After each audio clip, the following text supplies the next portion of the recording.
목이 안 나와 지금. 어제 코가 이게 넘어가가지고 여기 지금 목이 상해.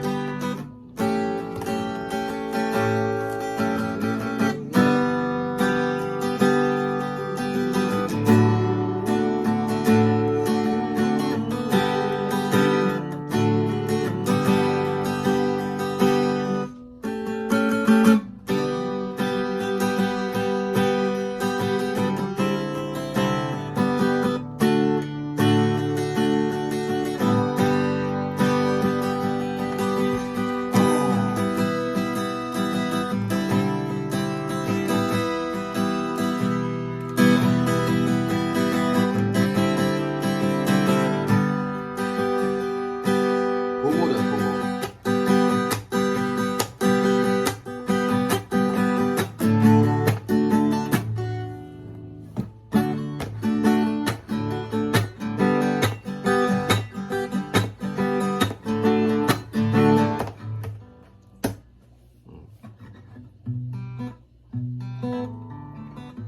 Good morning. Good morning. 아 시원해. 오늘 얼굴이 너무.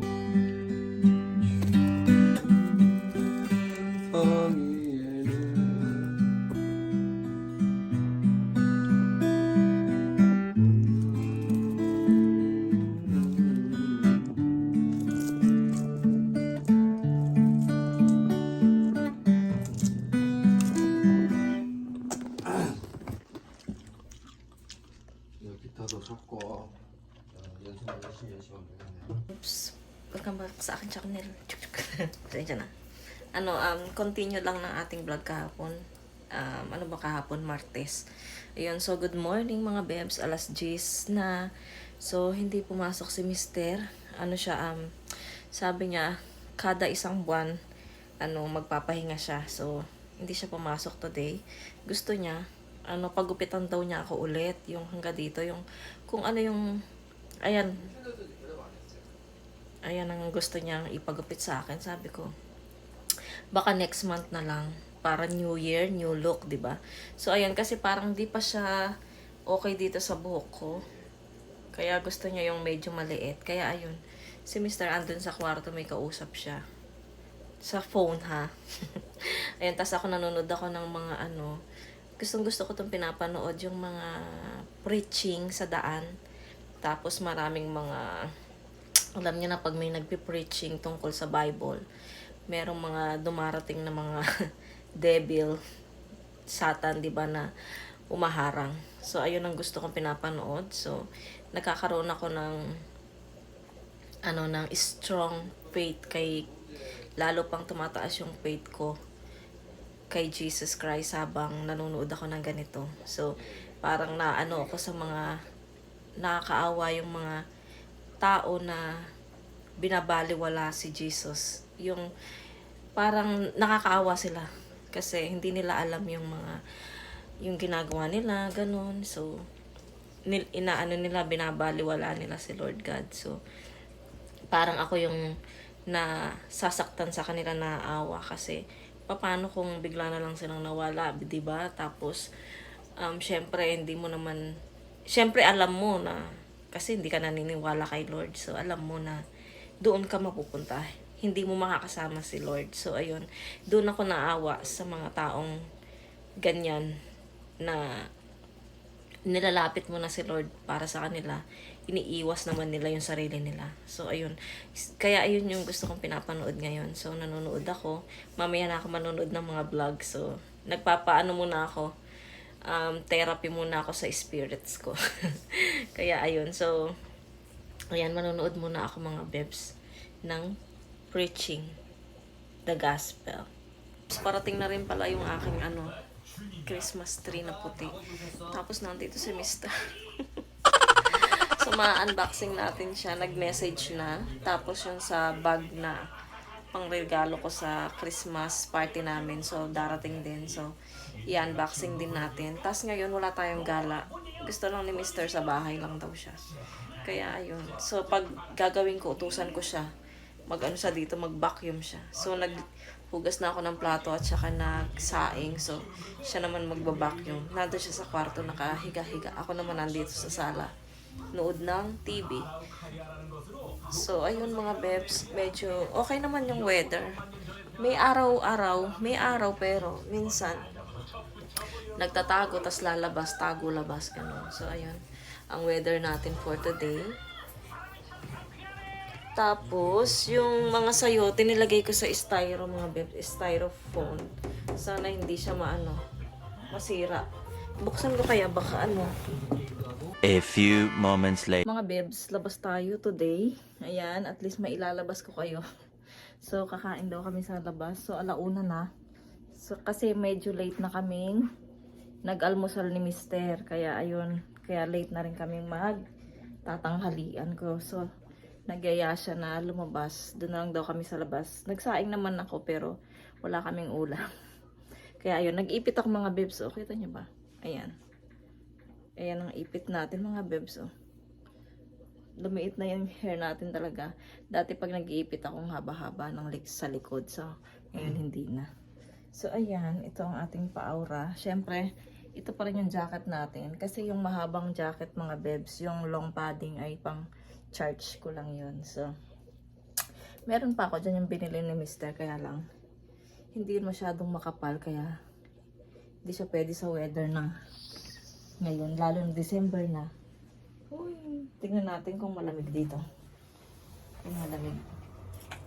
Oh, hindi naman masyadong malamig ngayon. Pero tingnan natin kapag nakalabas na tayo, nakababa tayo ng bahay. So, ayan si Mr. Hinihintay ko lang siya. Ayan. Nagbukas tayo nito konti. Dito na ako sa labas mga bebs. Hinihintay ko lang si Mr. kasi bumalik siya dahil nilamig siya. Hindi kasi nag-jacket lang siya tapos yung panloob niya is t-shirt. So malamig. So pumasok siya ulit sa bahay para magsuot ng pangloob na damit pang doble kasi malamig nga mga bebs. Pero yung mga lola doon, ayun no. Kita niyo ba yun doon? Ayun, yung doon yung may coaching white. Ayun, tas yung may mga tao doon na gumagalaw. Ayan, naghihimay sila ng ewan ko kung gulay ba yun. Oo, siguro gulay. Hinihimay nila. Oo, gulay. Parang yun, yung talbos. Pero hindi naman siguro. So, ayun mga bebs. So, alis na niyang kami. Hinintay ko lang tong isa. Maraming kaartihan yung isang to. May kachat pa niyan. Kasi nga mga bebs. Mamaya ko na lang ikikwento. So, dito na sa labas mga bebs. Ito yung gagamitin natin. Yung black na kotse. Kukunin lang ni Mr. yung susi doon sa puti. Baka naiwan niya doon. Ah, naiwan niya pala sa naiwan niya sa motor yung kotse. Yung susi. So, ayan mga bebs. Dito na tayo. Ay, go!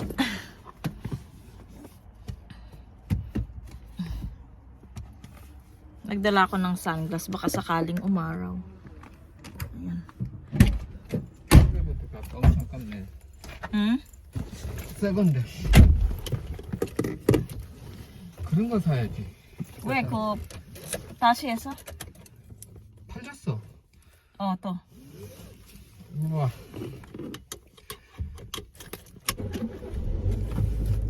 이거 봐봐. Kailangan natin mga bebs. Belts. 이거. 뭐야? 또 사기치고 있잖아. 또 있어? 기타를 많아? 아니야, 사기치고 있다고 또. 돈을 입금시켜주면 비대면을 고려합니다. Ko scam? 응.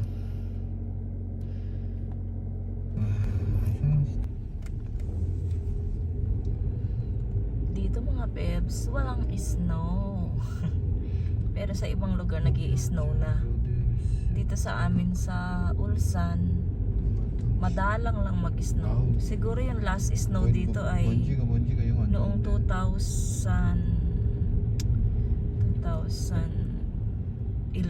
or tama ba? 2011 or 12, ganyan. Kasi baby pa nun si Bunso. si Yeram. Tapos nung baby din si Yechan, nung nandito yung nanay ko ay 2008 or 9 ganyan. Sobrang snow, ang kapal ng snow mga bebs. Ewan ko ngayon bakit ilang taon nang walang snow dito sa Ulsan.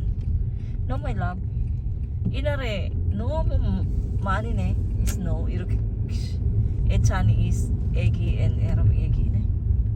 Ayun, so ewan namin bakit walang snow. Pero alam nyo, mas gusto ng iba yung walang snow kasi kapag natutuyot na nagme-melt na siya mga bebs, madulas siya sa daan. Kaya ayaw ng ibang mga mga nagtatrabaho yung mga 얘들 봐봐라 이런데 pitpit 이래 저래 tignan mo 이렇게 한디번 하지 마 진짜 얘들아 사고 그냥 abi open muna. Dito na kami mga bebs.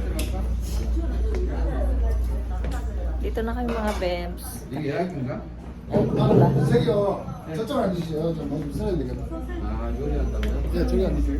네네네. 뭐 포장해드릴까요? 그냥 저기 벌써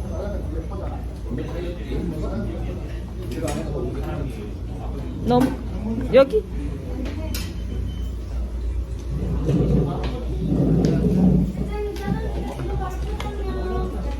우동 하나고요. 먹어봐. 새우. 새우볶음밥.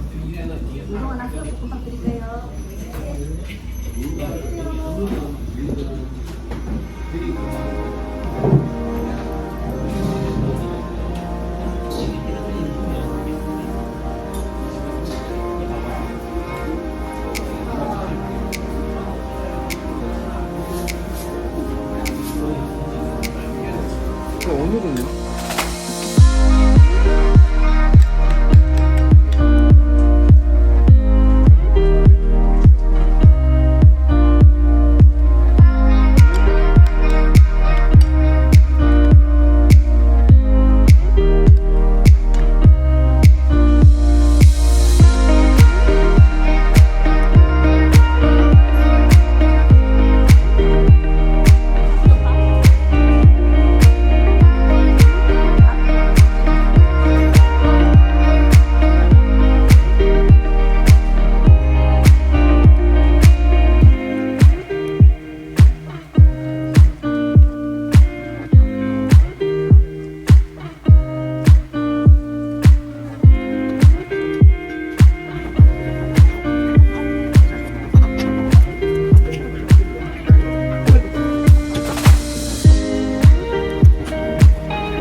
A few moments later. Lumabas na ako mga bebs. Hindi ko naubos yung yung pagkain. So, pero ipapa-take out ko na lang siya. Kasi talagang hindi talaga ako sanay kumain sa resto ngayon. Yung para bang ako, sinusumpong yung anxiety ko. Yung gano'n, yung na hindi ako mapakali, gano'n. So, andun pa si Mr. kumakain pa siya. So sabi ko kay Mr. siya na yung, ay ipa-take out niya yung konting pagkain ko, yung aking fried rice. Para kainin ko na lang. Gusto ko pa siyang kainin mga bebs. Kaya lang sinusumpong ako ng aking anxiety. Ewan ko ba, ano ba to? Sana gumaling na ako, Lord, please. Pero nung nagbakasyon, nung nag-travel kami ng mga ka-church, di ba kumakain kami sa resto? So, nilalabanan ko siya mga bebs. Nilalabanan ko kasi hindi naman ako, syempre ang layo ng uwian, no? From here to Jolado, ayun. So, malayo. So, kaya nilalabanan ko talaga. Sabi ko, kaya ko to. Pero, dito, hindi, ewan ko ba, kaya Dati lagi ako sa siktang, lagi kami sa siktang ni Mister. So ngayon lang ako ngayon lang na siguro ilang taon na mga bebs na ganito. Pagmula siguro nung kailan ba yun? 2018 okay pa ako. Mga 2019 or 20 ganyan. So ilang taon na rin na nagsasuffer ako ng ganito. Kahit sa church ako, yun din, sinusumpong ako ng gano'n. Kaya mga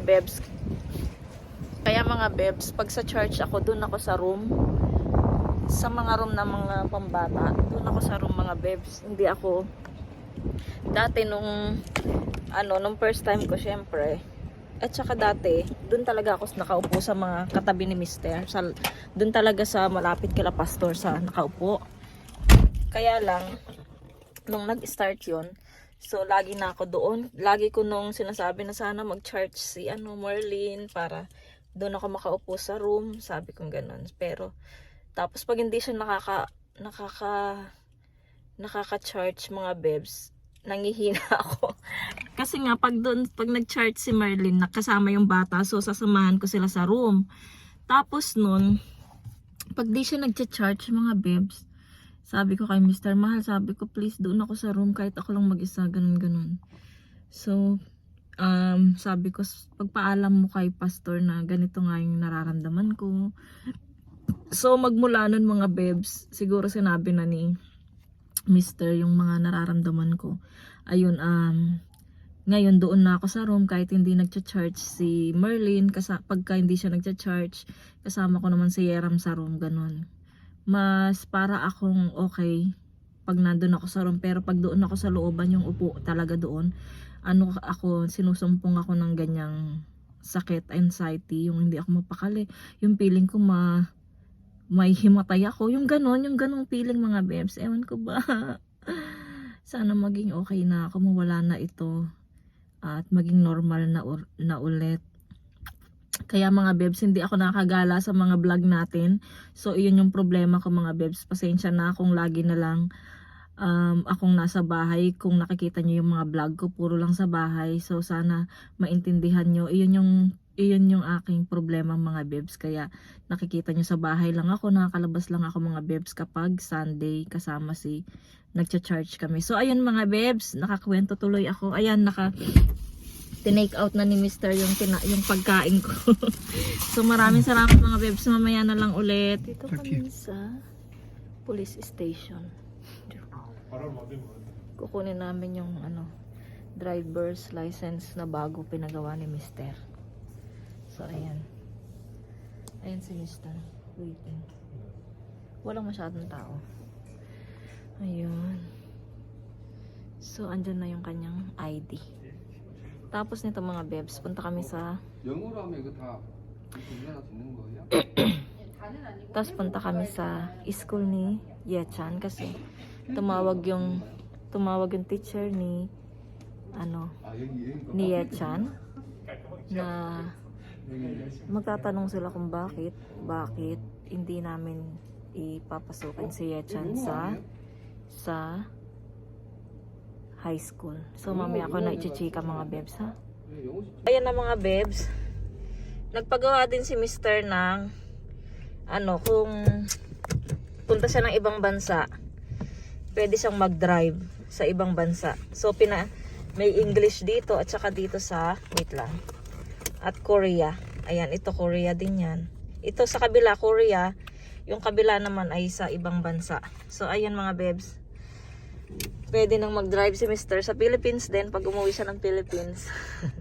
Parang international siya mga bebs. So ayun na, iyon tamang pang-international din siya.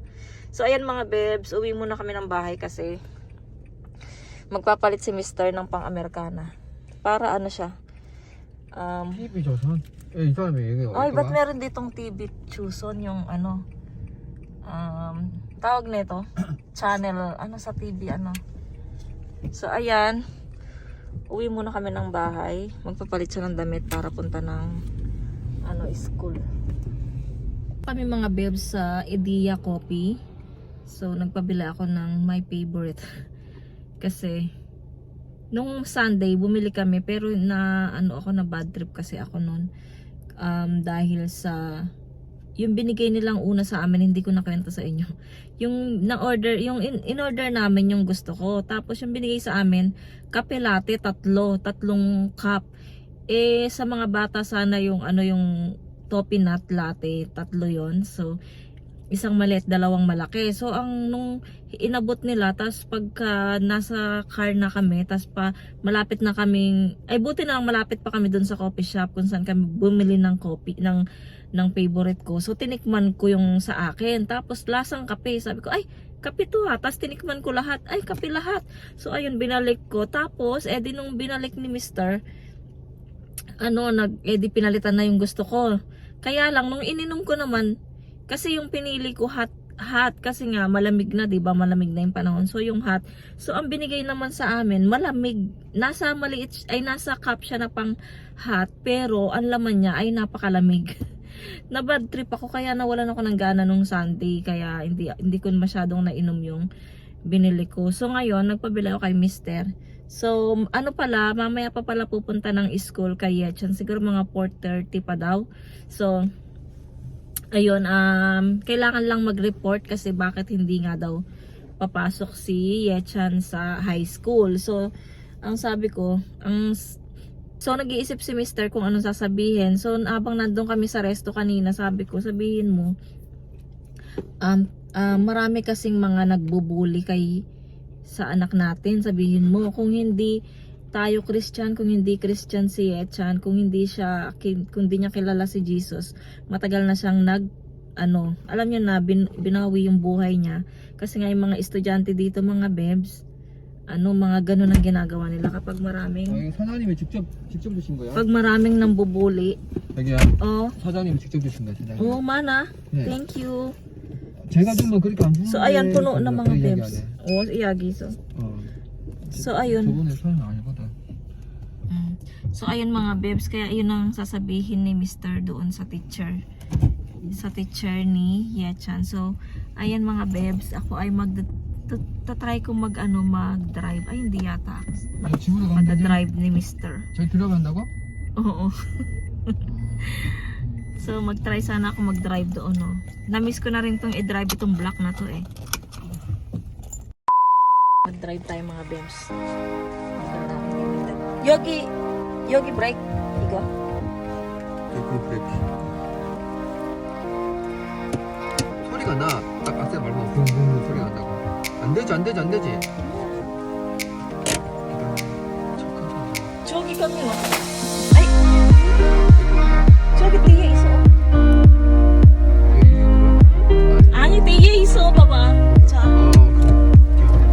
기다려. 뒤.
자, 그렇게 한번 가르쳐 줄게, 돌리는 거. 나중에. 다시 싹. 그렇지. 오, 너무 그렇지. 이러면서 배우는 거야. 이렇게 하면서.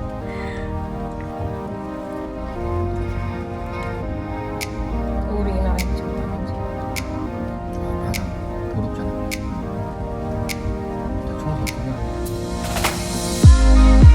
나는 하얀 집이 싫어. 애들 집이 깔끔하잖아. 이 사람들 다 물건 뺀가 봐. 내가 저기 어머니 못 모시고 간다네.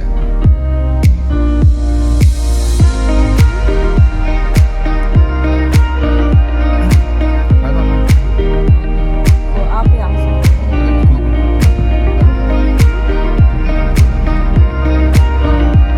운전을 속도를 낼 때는 핸들을 밀착형 움직여야 돼. 핸들 확 움직이면 차 돌아가 버려. 알았어?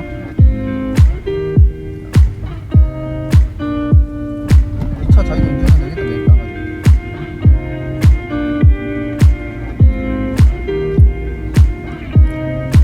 뭘 연습하고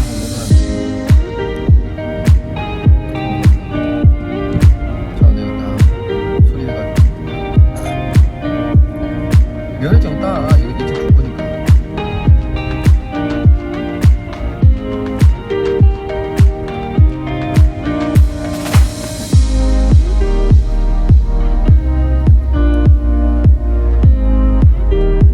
가려면 면허증 없는데 자꾸 그다음 그래 큰일 난다 진짜. 나중에 애들이 어떻게 하면 어떻게 달라고 그래. 같이 또 사고 나가면 같이 쓰는 거야. 정말 근데 그 사람은 충분히 브레이크 잡을 수 있는 사람인데 브레이크 안 잡고 나가고 그 얘는 사고 난 적 없잖아.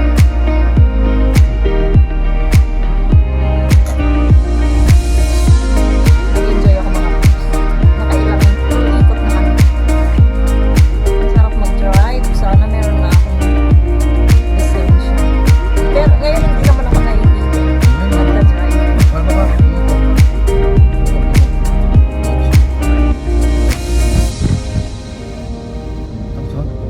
얘는 난 브레이크 잡아야지. 난 잡아줘야지. 살짝 여기서 파란 요 노란 데서 무조건 좀 잡아줘야 돼. 살짝이 잡아줘야 돼. 오케이. 여기도 다 보고 있는가 없는가 확인하고. 자, 없으면 자, 밟아준 거야. 뒤에 차가 따라올 수 있으니까. Isa? 아니, 따라올 수 아, 있으니까. 만약에. 그러면 이제 밟아줘야 되는 거야. 뒤에도 늦게 가버리면 빵빵거리잖아. 그렇지. 그때도 침착하게 빵빵거린다고 막 호동호동 사고 나거든. 침착하게 해야 돼. 그냥 천천히 밟고 가면 돼. 우리나라 규정 속도가 그렇게 높지 않거든. 60km, 50km. 이 도로가 60km밖에 안 돼, 자기야. 저쪽이 도로가. 그 사람들 100km씩 다 밟고 가잖아. 그럼 그 사람이 잘못한 거야. 자기가 잘못한 게 아니고. 쭉 돌려줘. 그렇지.